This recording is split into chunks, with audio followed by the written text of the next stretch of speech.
Hey, welcome back, everybody. You're listening to Ultimate Affiliate Marketing. I'm your host, as always. It's Paul Motley here, and today, very special guest. I will classify him as one of my internet buddies, internet co-workers, internet companions, whatever you want to call it. David Lowe is on the show. David, how you doing, man?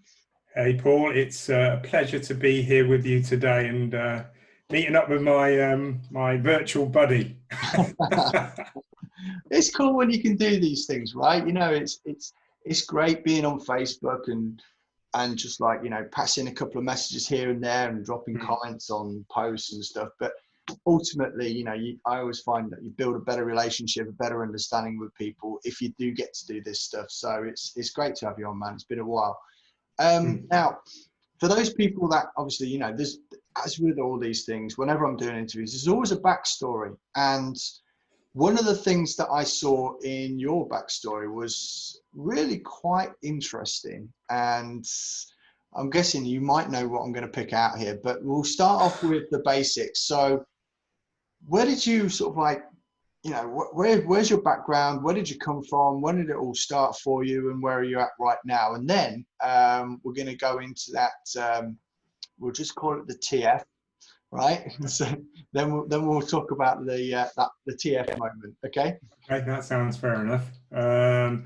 Yeah, I mean, my age is a problem now because I've got such a long story, but I won't go into all the details. I feel your pain. Seriously. Yeah. We're those kind people of that can't see this, because obviously we record it face to face on video, but I only use the audio. And what David can't see here now is that my hair looks completely dark, but it is completely dyed as well. Yeah, it's just crazy, isn't it? Yeah. Well, I got into sales back in sort of like the mid-late 80s, in insurance sales, and it was commission only. And that was my background was engineering and precision engineering. I used to do all the stuff with Grand Prix cars pre them having engineering facilities. So that's what I did. So early days, sort of Nigel Mansell days. And then I got into sales, but it's completely out of the engineering industry. I saw a friend of mine making loads of money selling insurance and policies to people. And I thought, I want some of that. And but it was commission only. I left a well-paid job and just went into that and did 18 months of just selling insurance and investments, Paul. And that's how I got into it, really. That was really tough, but I saw how people, you know, could make serious money out of, you know, helping other people, and kind of did that, but learned a lot about the sales and marketing side of stuff. But that was like pre-iPhones and computers, and, you know, it was all sort of like, you know, phones in your car with great big cables on and stuff like that, and brick. It was the early days, all that sort of rubbish. But my background, my hobby was martial arts, and I got made redundant from another engineering job that I had that I really wasn't interested in, and I did about 7 or 8 months, and then the MD one day said to me, "Look, David, I can see you're not very happy. Why don't we just like meet halfway and I'll make you redundant?" I thought, "Oh, thanks a lot, mate." And then, but my karate instructor at the time said, "Dave, you know, you've got 2 part-time schools. Why don't you just go full-time like me?" I thought, yeah, I could do that. So handed the car back, lost my job and my income, you know, my JOB, you know, which I use the term just over broke, and went full time. I bought this old mini Metro for those in the States who don't know what that is. You might do. That was about Swedish sort of little new version of the Mini. You remember them, Paul? And this thing, I take the hands off the steering wheel, it would go to the left and sort of like try and go and take you into a ditch, one of those. But anyway, and I built martial arts schools, and I ended up with about 6, 7 different locations at a time. Obviously, I needed to service that. Had about 250 students, built it up to that level. And this is where I met my ex, who was selling martial arts gear. And she just started, because she'd just been through a breakup relationship, and she was selling gear and from her ex-partner. And I went into her little office one day with all this stuff in there and started seeing her. And long story short, I was 15 years later, we were getting divorced and the company was worth £3 million and I had no shares in it. Oh mate, that's a mistake. Yeah, that was a big error, because I thought, we'd never get divorced. So that was a real learning curve. But during that time, right, so I've been there and seen it, done most of it. And during that time, I had my own business coach, because we grew so fast, Paul. It was just like, every month we go, oh, what did we do last month? And it was a constant growth. We just kept going through that growth phase. We were in the industry at the right time, for the growth of martial arts schools. Did that. I started looking into bringing in marketing ideas for martial arts schools, and I imported this product over from America called Business in a Box. And it was for martial arts schools, but it was the business side. No one really thought about the marketing side. It was the same old, leaflets and stuff like that, word of mouth. And I started selling that, and I quickly got that business up. I was selling it for about £80 a pop, and that was back in sort of like 1999, 2000. And I got it up to about, I don't know, 150 school owners were buying this product from me every month. I'd import it over. I used to drive to Heathrow to pick it up from it, and then go home and lay it all out on the floor and box it all up. It was mental. While the affiliate, the distribution business was going on with the other half, she was running out, I was doing this. But it helped educate the instructors, and they bought more gear from us, because we were selling pads and stuff like that. That's what we were selling, punch bags and all the stuff. You've seen the punch bag Bob, you see, that body tool. So, we imported that into the UK and Europe. Oh, cool. That was, I've had several arguments with that fella. Yeah, it's great. Hit him with a mallet. That's the best thing. De-stress completely. Anyway, so I had a business coach. I started a coaching company within the martial arts business that we were doing. That went really successful. I brought a friend in to help me, who I still do 2 weekly lives with for the martial arts industry. He's a business coach now. He came in and helped me run that. And then it all went tits up, basically. Crashed and burned, had a divorce, lost the business, walked out from it. I didn't want to drag my daughter then through all the rubbish. But during that time, obviously, I'd learned affiliate marketing, like I mentioned to you earlier. I'd done all that stuff. I'd learned from Frank Kern. I'd done the Mass Control, Jeff Walker, all that sort of stuff. So I was always interested. I used to affiliate market for AWeber, the autoresponder system. And to this day, I still get money coming in from that. And I'm talking 12, 14 years ago, and it's still coming in. YouTube passive income, right? Yeah, exactly. And that's why I was always interested in affiliate marketing. It's crazy. Built my first sales funnel landing page, I suppose, in 2009, which was a business coaching manual based on what I'd learned. I still got that here as well, Paul. I know no one can see it, but there it is. Nice. That is the PDF that I sold for 97 quid. Dollars. Yeah, that's the one. I think in the 24 hours we did like about 20K just to martial art instructors downloading that. And that's when the light went on. I suddenly went, hey, yeah, it's mad. When was that again? 2009. 2009, right. So everyone that's got it now has gone out of the business, so you could go and sell that again to a whole new set of people. It'd be great. The funny thing is, we've just rewritten it. You're absolutely right. But then it was like what Russell Brunson talks about. When he puts the pictures on, he says he put it all on the wall because there's no other way of sussing it out. Yeah. That's what it was like. And this as well, because you've been through this. How the hell did you sort out your autoresponder? Getting the emails there. Where did you put the upload for the download? Oh, mate, where did you get it printed? Where did you start? Is all that sort of stuff. So we worked it all out. I think it took us a month to put one funnel together. And that was quick. And then and to get the thing working. And then after that, 2012, so it was after I'd left the distribution company and went through this sort of like, worst phase. It was like going into the depths of hell, I suppose. We just crashed and burned with everything. We had a successful business, successful coaching business, just went tits up, like I said. And, I had to rediscover myself. That's when I did my across the Atlantic sailing, and just sort of like fine. And then started another distribution company for the martial arts industry, got into e-commerce and drop shipping and Shopify, did some of that, and then discovered ClickFunnels. And it was kind of like, well, it was an easy marriage. And I did the OFA. I did the OFA 4 times. And that's where we met, Paul, in that group, I guess. And, coming across Blake Newbar and those guys. And really, the rest, it was mere drag. I'll bring him into this, anybody who doesn't know him. But it was watching him go through trying to find who he was, and I was doing the same thing, because we were talking about earlier, you've got all this knowledge, but where does it end up? What's your thing to get people to say, hey, I need to learn from you? You know, it's that type of, you know, you've got to find your why, as they talk about. I watched Mairdad going through it, and I was always interested in affiliate marketing. And the next thing I know, he's doing a high ticket affiliate marketing, and I went, that's it. That's what I need to do. You know, I can build funnels, I do all this stuff, but I'm into that. So fast forward, I sat here today talking to you. Yeah, and here we are. That's it. Amazing. Yeah. Long story. I mean, it's like I say, it's an incredible journey, and some of our younger listeners obviously will have some of these things crop up in their life, I guess. But you know, yeah. I don't know. I'm not going to be personal, David, but I mean, I'm mid-40s now, and you just start looking back and you're seeing all these 20-year-olds sort of like start getting out there now, crushing it, and bright-eyed and bushy-tailed and all that sort of thing. You just think, damn, I wish I'd started like 20 years ago. But then I think sometimes you need to go through the failures and the experiences to truly understand your successes, but also appreciate the successes as well.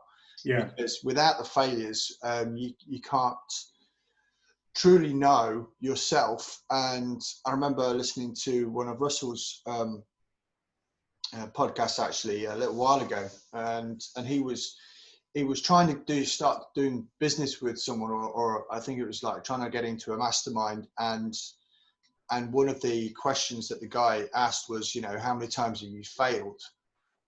And Russell said, well, it was like 5 or 6 times. I said, oh, okay, cool. Because if you hadn't failed yet, you don't appreciate and you won't understand the process of building yourself back up. Yeah. Totally. So, and he didn't want the people in his mastermind at the time, this other guy, forget his name, in his mastermind, who hadn't been through that process because they weren't equipped yet to learn from their own failures and push forward from that.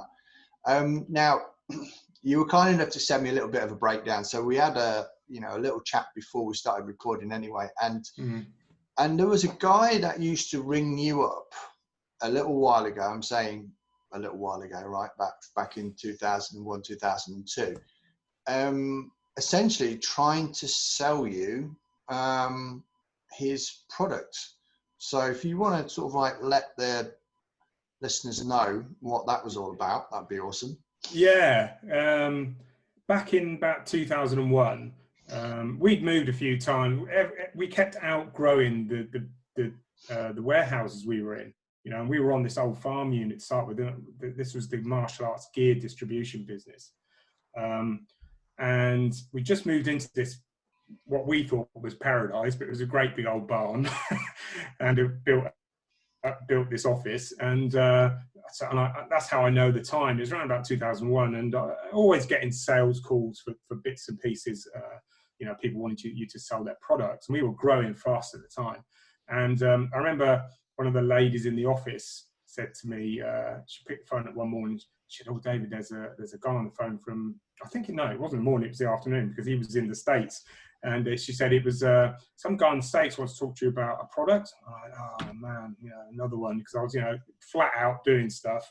And eventually I took his call, and he introduced himself, and he said, "Look, I've got this product, and it's a supplement, and it helps speed up the neurons firing off in the brain to the muscles, and that ideal for the martial arts industry." It wasn't just targeting the martial arts industry, but for us. And if you compete, you know, or even just for speeding up your training, enhancing your training, it's a great idea. And I looked at it and I said, well, send me some samples over. And this was after about, Paul, I guess maybe a month or two, this guy ringing me religiously. I don't think it was every day, but it was definitely once a week. He'd ring me up. And well, there's a lesson there, isn't there? There's a lesson there straight away. You don't give up after the first call. Yeah, don't give up, because I mean, we know the process. You know how many times you've got to communicate with someone, like send an email out before somebody actually takes a response. I don't know, minimum's 8, they say, don't they? I don't know. It could be more, could be less, but it's got to be more. And you've got to keep going to whittle out the ones who are going to take action. You know, because that's what you want. I remember in sales, I'll come back to the story in sales. I was taught early days that, you know, you've got to get the no's to get to the yeses. You know, that's a big part in life. You know, and much as we hate being sort of turned down for stuff, you still got to get. You know, You need them to get the rubbish out of the way. Anyway, so I said to this guy, I said, look, send me over some samples and I'll take a look. Samples came over. I was still running my martial arts schools at the time, and I tried them out. And, you know, I don't know if there's a placebo or anything like that. We thought they were actually working. You had these little tabs that you put on your tongue and they melted. It was a bit like sort of wriggly things you used to do. And you get this, and then there were the pills as well that you could take, the supplement pill as well that helped. And we kind of did those. So, well, you know, it seems all right. So in the end, I ordered a load of kit from him, and it came over, put it on. I mean, that was early days websites as well, you know, e-commerce, because I cut my teeth using big commerce, not shop. I learned Shopify later, but that was the main platform we used back then. And put it on there, you know, on the website, and it started to sell. Martial art guys were buying it, the school owners, which is great. Anyway. Fast forward to about, and it whittled out a bit. I suppose it died down because after a while we stopped selling it. I can't actually remember. And then about 2 or 3 years later, I was at the airport. So I was always going off to different countries to, you know, to see suppliers and things like that. And I was at the airport. I think I was going to the States to a big martial arts super show in Vegas. And I thought I'll buy a book. Yeah. I need something to read because I'd left it at blooming home, one of the books. So I went into W.H. Smith or the bookstore, Waterstones, and I'm looking at like you, I'll be looking at sort of like self-help business books, you know, and then I'm looking along there and I see this one called The 4-Hour Work Week. I thought, well, that looks interesting, never heard of that one before, so I picked it up, started, you know, leafing through the beginning bits, seeing whether I want to read it or not on the plane. I got to the intro, and this guy's name was Tim Ferris, as most people will probably know, and if you listen to his podcast and all that sort of stuff, or we read the book. And I'm reading through the beginning part of his story, and what part of it was this product, this supplement that he'd not invented, but he'd come across, called Brain Quicken. And I went, "Wow, Brain Quicken, that rings a bell." I think actually that's the stuff we used to sell. And he said he used to ring these people up to get them to buy the product, and then he went through trying to sell it. And at the time he to float the company or sell it to a company that wanted to float it, and then the bottom fell out of the market because that was around about the time 2008 when Lehman Brothers, everything crashed and burned. He managed to offload it, and I remember looking at it going, "You are having a laugh. Tim Ferris used to ring me up to sell his stuff," and I never knew who he was because he wasn't anybody back then other than a guy just trying to start a business, you know. So yeah, that's the story. Tim Ferris used to call me up to buy his shit, so to speak. That's crazy. That is absolutely nuts, isn't it? Now, Paul, I've still not managed to get his phone number to catch up with him.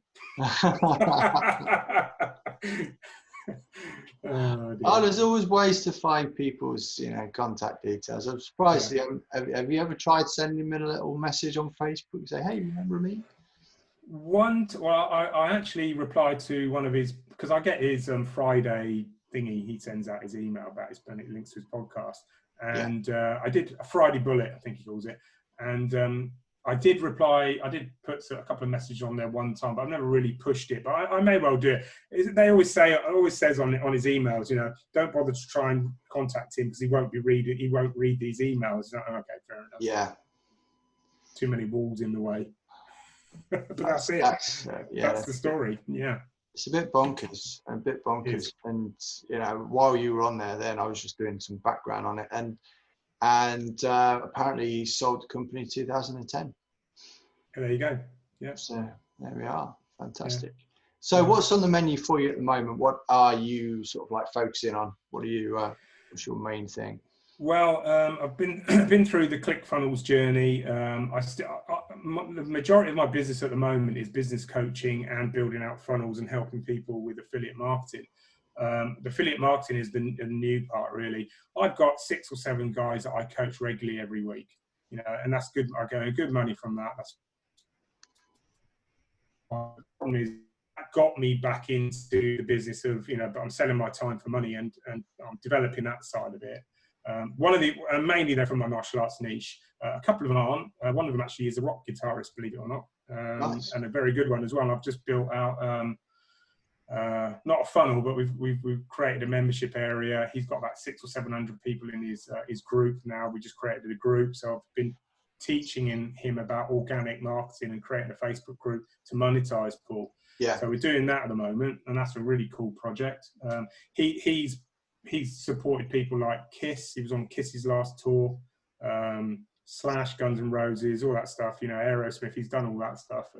Joe Satriani, that sort of. He's a good guitarist.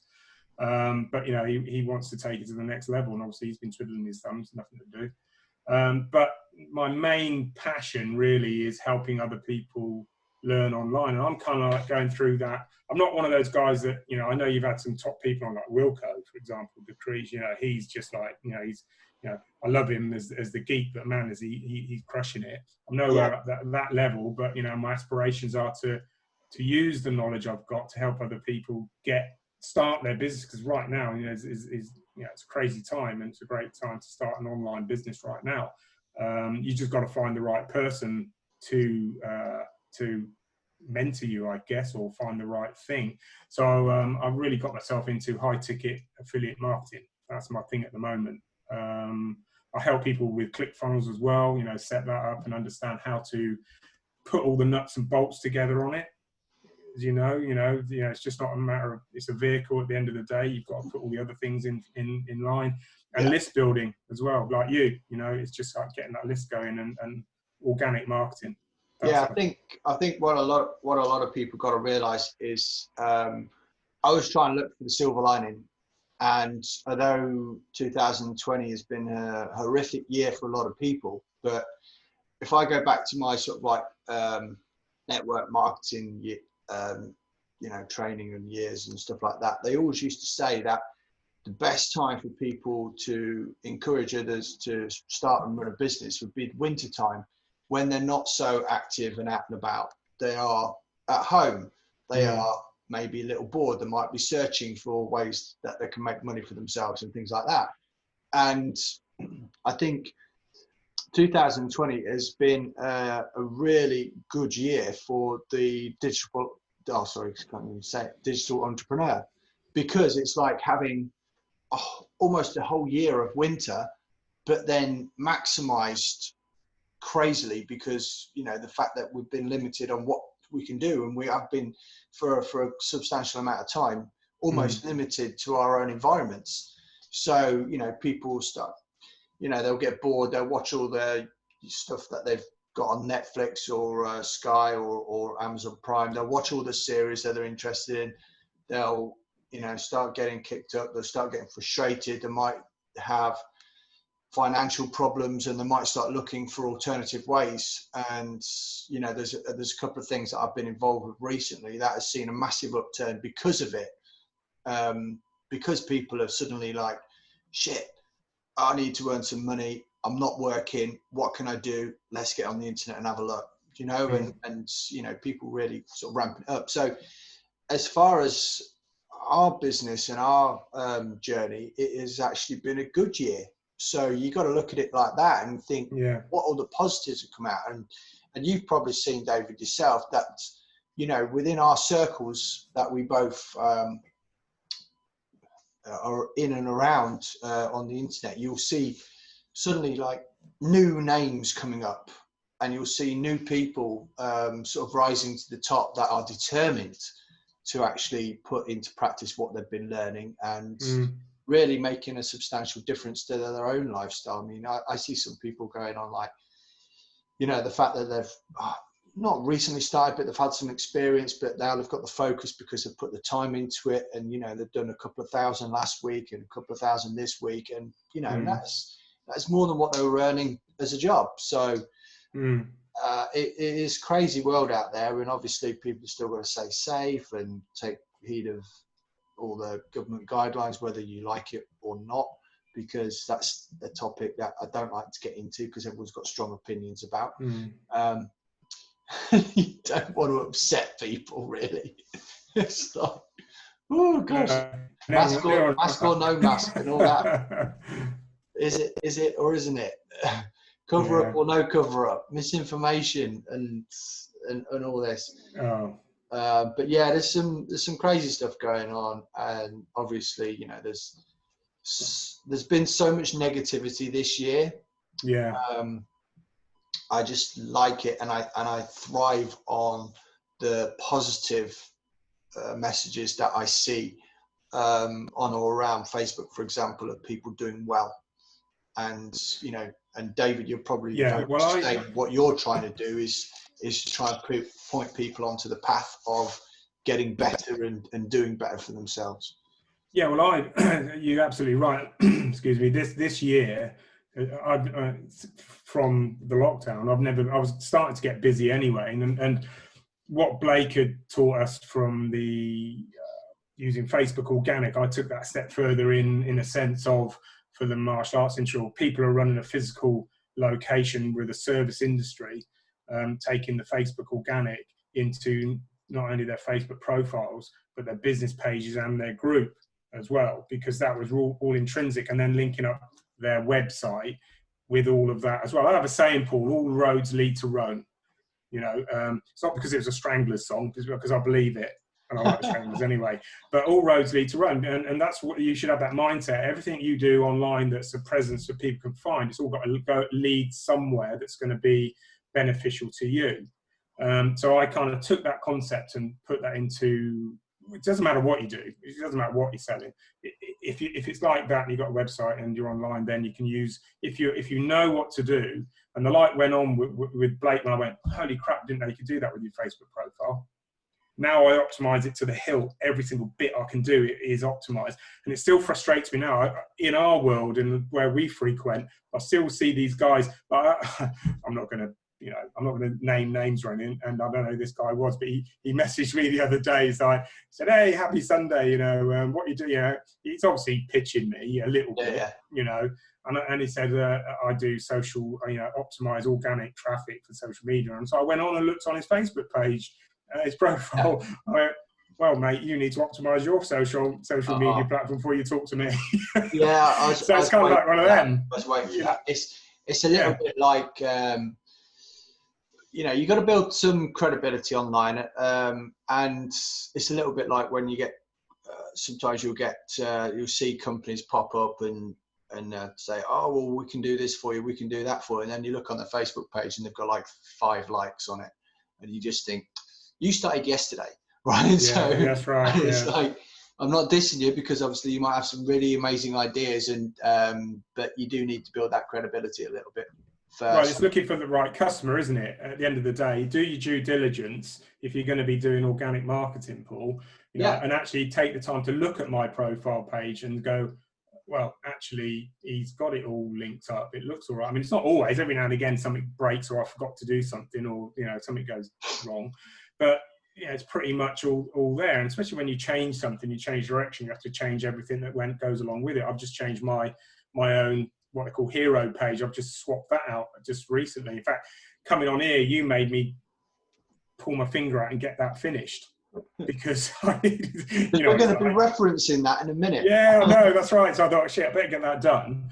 But the point is, at the end of the day, if we're talking about customers, if you do get into, and I've been, this has made me, I've been busier now than I've ever been online. That's a good thing. Through lockdown. Lockdown hasn't affected us at all. There's money in the world still. It's just stopped moving around.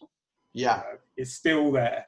So if you want to start a business, that money hasn't gone anywhere. You just got to start generating it and start, you've got to look at it. One guy I used to bring over, he used to do, I had this crazy guy who used to come over who used to do martial art seminars for me. It's 2004, Paul. During that time, I generated £500,000 for this guy on seminars over here, right? It was nuts. It was a nuts time. And being the guy was a sociopath as well. So I was dealing with a nutcase who was the Tony Robbins of the martial arts world, but he would just make you fight with everybody internally, but not pretend nothing was going on. It was all okay. It was mad. It was mad. That's crazy. Was there any demonstrations where you broke bricks or no things like that? No, this was all business seminars. This wasn't physical stuff. No, it wasn't. This wasn't punching and stuff like that. This was business seminars.